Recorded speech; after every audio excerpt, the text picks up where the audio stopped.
Assalamualaikum warahmatullahi wabarakatuh. Halo semuanya, ketemu lagi bersama aku Naila dan Misiba dari SMK Negeri 2 Purwakarta kelas 11 TKJ 2. Di pembahasan kali ini kita akan membahas tentang networking models. Nah, apa aja sih yang akan kita bahas? Yang pertama itu adalah konsep networking, kedua TCP/IP model, yang ketiga encapsulation dan decapsulation, dan yang terakhir yaitu OSI layer model. Nah, langsung aja kita ke materinya. Nah, yang pertama yaitu konsep networking. Konsep networking adalah kerangka kerja yang menjelaskan bagaimana perangkat jaringan berkomunikasi satu sama lain. Nah, model ini tuh membagi proses komunikasi data ke dalam beberapa lapisan agar lebih mudah dipahami, dirancang, dan dikembangkan. Dua model yang paling dikenal adalah yang pertama OSI model atau Open System Interconnection, dan yang kedua yaitu TCP/IP model. Nah, intinya networking model ini membantu standarisasi komunikasi jaringan agar perangkat dari berbagai vendor bisa saling terhubung dan berfungsi bersama. Selanjutnya yaitu TCP/IP model. TCP/IP atau Transmission Control Protocol atau Internet Protocol adalah kumpulan protokol komunikasi yang digunakan untuk menghubungkan perangkat di jaringan termasuk internet. TCP/IP ini membagi proses komunikasi data menjadi beberapa lapisan yang masing-masing punya fungsi tertentu.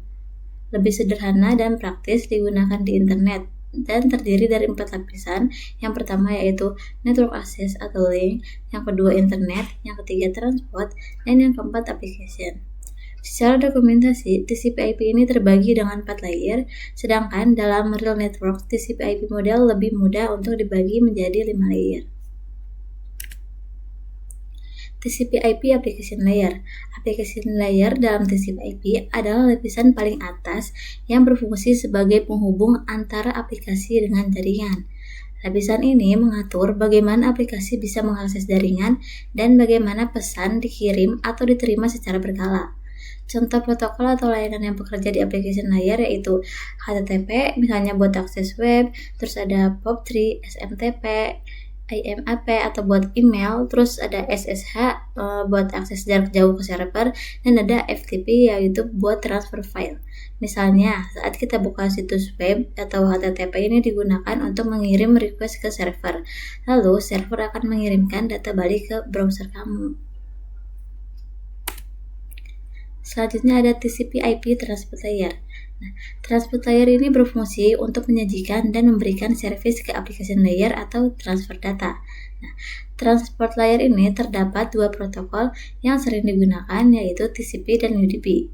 Nah, perbandingan TCP dan UDP, TCP itu is more reliable atau digunakan untuk IP karena support error checking. Terus kalau UDP itu is more faster, yaitu digunakan untuk video streaming, games, dan aplikasi lain yang membutuhkan kecepatan data. Salah satu fitur yang disediakan oleh transport layer ini, khususnya pada TCP/IP itu adalah error recovery mechanism.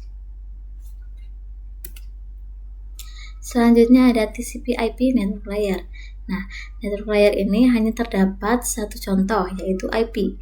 IP ini menyediakan dua fitur yang sangat penting, yaitu addressing dan routing, yang dimana berfungsi untuk menangani konektivitas dan pemilihan jalur yang mana setiap perangkat jaringan memerlukan alamat unik di jaringan.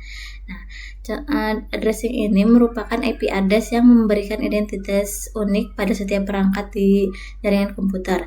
Sedangkan kalau routing itu merupakan salah satu fitur yang disediakan pada IP di bagian network layer yang bekerja layaknya kantor pos, mencari route tercepat untuk sampai ke tujuan. Selanjutnya ada data link. Nah, TCP/IP data link layer atau physical layer ini mendefinisikan protokol yang dibutuhkan pada physical layer. Nah, salah satu fitur pada data link layer ialah FCS atau Frame Check Sequence, yaitu Error Detection Mechanism yang hanya mendeteksi error tanpa recover. Nah, addressing yang digunakan pada data link layer ini adalah MAC address. Physical layer ini mendefinisikan coupling pada suatu jaringan komputer atau mendefinisikan secara fisik apa yang digunakan untuk menghubungkan antar device. Lanjut ada encapsulation and decapsulation.